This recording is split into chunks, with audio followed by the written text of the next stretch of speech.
Prime Minister, you have said that austerity is coming to an end, but all the economic analysis shows there will be less government income when we leave. So how are you going to end austerity? Well, we're already showing how we end austerity. We're showing how we end austerity in the budget. We're showing how we end austerity by the extra money we'll be putting in the National Health Service. That's now, but I'm saying when we leave, there's going to be less money, and yet you've said austerity is coming to an end.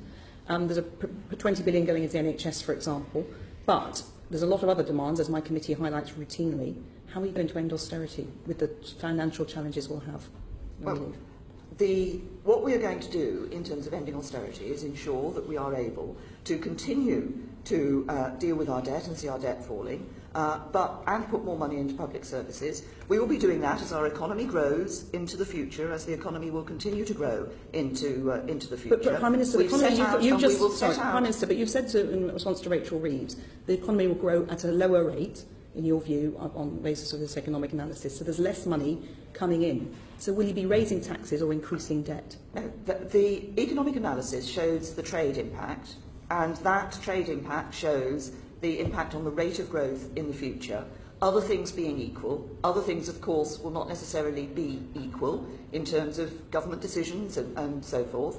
So that's why I say that you have to be very careful when you quote the analysis in looking at exactly what it is. But if you look at in the spending review next year, we will be setting out the spending path and plans for the government over the next 3 years when we are outside the European Union. Now, there are many aspects that will go into that. There are also many issues. I mean, I could point out to you, not in answer to your question, but I could point out as a separate point that the Bank of England analysis actually shows that our deal does have that sort of deal dividend. The Bank of England analysis, as Mark Carney has said, was the worst recession since the 30s. So there will be less money coming in. The spending review... No, but the Bank of England analysis is in no deal situation. Yes, well, that's one of the options that's out there, as the Chair highlighted. We have a very rocky vote coming up in the next 13 days.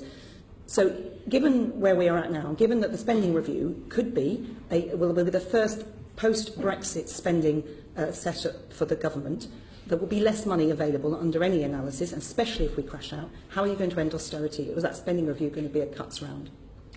You will. I'm not going to sit here and tell you what the spending review is going to have in it before the spending review is brought up. But Prime Minister, you have two options. You could raise taxes or you could increase debt. They're the simple options. I mean, obviously there's a lot more to it, but in simple terms. There is a lot more to it, with due respect, and I think you understand that there's a lot more to it, and those are not. And let's just look at some of the circumstances. Back in the summer, when we announced the money into the National Health Service, we spoke, there is the money that we will no longer be paying into the European Union, but we also spoke about the fact that at that stage we thought we might need to ask people to contribute more through taxes into the money that we're putting in the National Health Service. What we then saw in the budget is that we have been able to show how we fund that National Health Service increase without actually asking people to raise taxes. So this is why I'm saying these aren't absolutes that either you do this or you do Y or you do X. There are many variables in this. We get a lot of smoke and mirrors from your ministers about how government finances is going.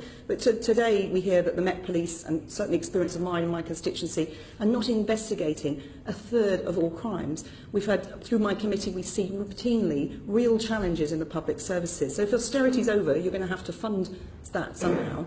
We're going to have less money coming in after Brexit. So what's the plan? And you will see how we will be funding our public services over the next 3 years when we announce the spending review.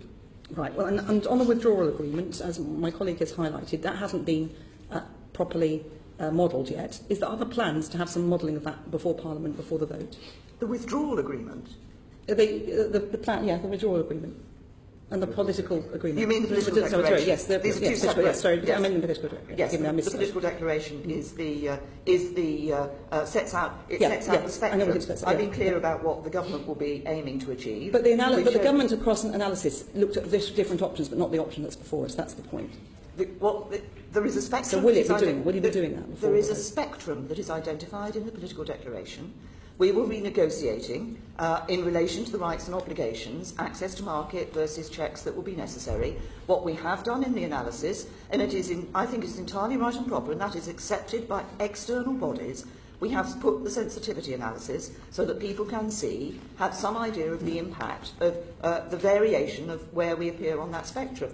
The aim of the political declaration, the clear intent of the political declaration, is to be as low down that spectrum as possible. I will continue to argue for it to be frictionless. Okay, is there any more information going to be coming to Parliament before the vote about the economic impacts of Brexit on the basis of the deal that you've struck? We have provided the economic analysis. Okay, well, we'd say it doesn't go fine. Can I just move on to the preparedness of government? My committee has produced 9 unanimous reports in the last year looking at government preparedness. And there's a real concern that the very best outcome is suboptimal, especially if we crash out without a deal. So what are you going to be doing to make sure that there is proper support for business and taxpayers generally to deal with the outfall of Brexit, given that we have shown, demonstrably shown, that government departments aren't going to be ready in time? Well, government departments are, as you know, the Treasury has put made money available to government departments to deal with both preparing for a deal and preparing for no deal. That is entirely right and proper. All those arrangements. Well, we know the money's there, but they acknowledge, many of your civil servants have acknowledged that it's suboptimal, that they're not going to be able to deliver everything perfectly on the 29th of March. Do you agree with that? Well, on the 29th of March, if we agree the withdrawal agreement, of course, what we will be doing is saying we'll be leaving the European Union, but the implementation period will give us that period of time when we'll be continuing to be operating much as today, and therefore the issue, I think you're questioning, is no deal preparations. If we come out on the 29th of March without a deal, what would the preparations be? As I've just made clear, of course, there will be some key decisions to be taken depending on the outcome of the vote on the 11th of December.